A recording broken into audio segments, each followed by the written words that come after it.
harus tahu agar kita terhindar dari kemiskinan terus-menerus. Ada 11 catatan saya terhadap perihal ini. Hari ini saya share, mudah-mudahan berguna bagi kita semua. Catatan pertama, bawah sadar kita harus kita buka. Film berkesan harus kita hadirkan di pikiran bawah sadar kita.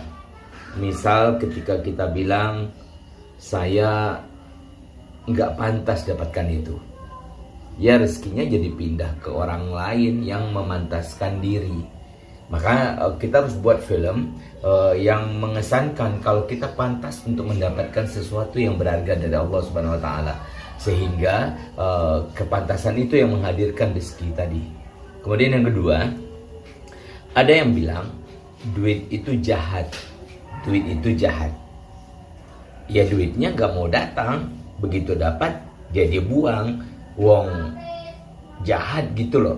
Jadi ketika kita katakan duit jahat, maka duit itu tidak akan mau datang.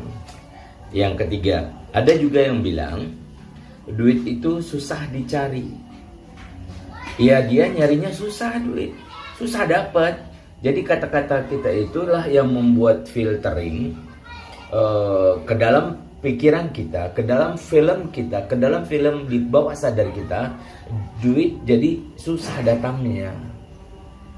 Yang keempat, pikiran dan badan harus sejalan. Pikiran dan badan harus jalan. Jika sehat salah satunya, maka sehatlah keduanya. Maka ketika pikiran kita berpikir tentang A, maka badan kita A. Ketika badan kita B, pikiran kita B gitu. Kemudian yang kelima, orang yang selalu menganggap dirinya sial melulu. Misalkan masuk ke perusahaan ini dia dipecat, masuk ke perusahaan ini dia dipecat, masuk ke perusahaan ini dia dipecat, bertemu orang klien dia gagal lagi, gagal jual lagi. Sebenarnya dia menyimpan memori penolakan tentang konsep rezeki. Itu harus dibongkar itu. Harus dibongkar tentang film penolakan rezeki yang ada dalam pikiran dia melalui konsultasi dengan ahlinya. Yang keenam, duit itu adalah alat tukar. Nah, begitu ia punya duit, dia tukar barang, duitnya jadi gak ada lagi. Dan begitu seterusnya. Kalau dikonsepkan duit itu sebagai alat tukar, maka kita perbaiki konsep itu menjadi catatan yang ketujuh, duit itu adalah investasi. Catatan ke-8, duit itu adalah alat bahagia untuk membahagiakan diri dan keluarga. Catatan ke-9, duit itu untuk masa depan dan kekayaan. Kemudian duit itu untuk kita mudah membantu banyak orang lain. Jadi ketika kita konsepkan dalam pikiran kita hal-hal yang positif berkaitan dengan duit, maka duit itu insya Allah akan mendatangi kita. Catatan ke-10, more money, more problem. Nah ini jangan. Ini akan menghambat kehadiran uang itu sendiri. Jadi kita pinjam kehidupan orang lain untuk memfilterisasi kehidupan kita. Jangan lihat kehidupan orang yang sedang bermasalah dengan uang lalu kita pinjam hidupnya untuk memfilter hidup kita. Jangan. Dan terakhir, perbaiki kerangka berpikir kita. Ada namanya konflik resonansi. Itu di saat misalkan kita ada otak kita ini satu frekuensi, gelombang suara satu frekuensi, ketika duanya bertemu menjadilah resonansi. Nah, dalam konflik resonansi, misalkan begini, kalau situ tidak senang dengan orang kaya, maka situ susah jadi kaya.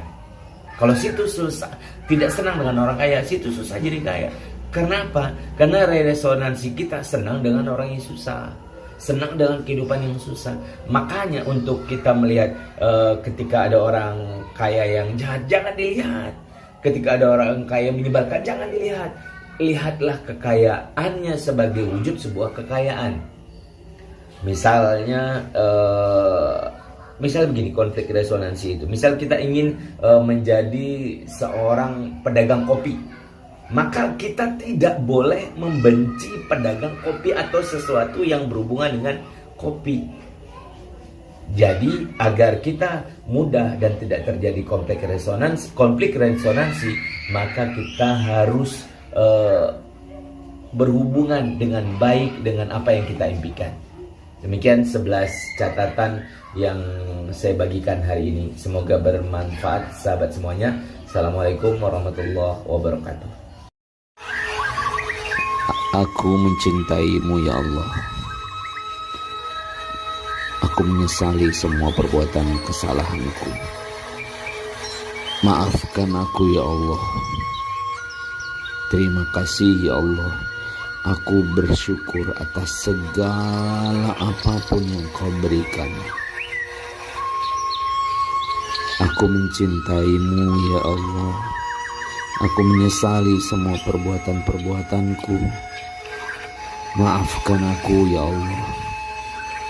Aku berterima kasih dan bersyukur kepadamu atas segala apa yang Kau berikan kepadaku. Aku mencintaimu ya Allah.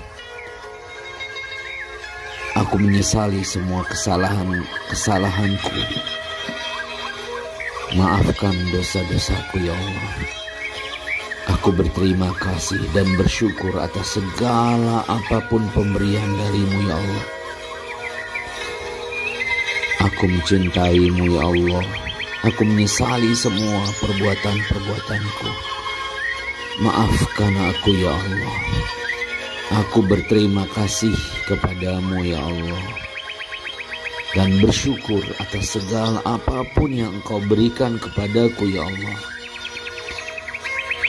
Ya Allah, aku mencintaimu. Aku menyesali semua kesalahan-kesalahanku. Maafkan dosa-dosaku ya Allah. Aku berterima kasih dan bersyukur atas segala apapun yang Engkau berikan ya Allah.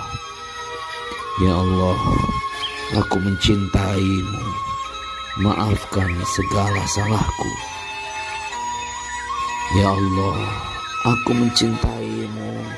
Aku menyesali semua kesalahanku. Maafkan dosa-dosaku. Dan aku berterima kasih serta bersyukur atas segala apa yang Engkau berikan kepadaku ya Allah. Ya Allah, ya Rahman, ya Rahim.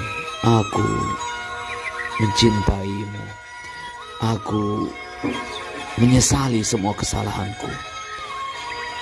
Aku memohon maaf kepadamu, memohon ampunan kepadamu, dan aku berterima kasih kepadamu ya Allah, dan bersyukur atas segala apa yang Kau berikan kepadaku.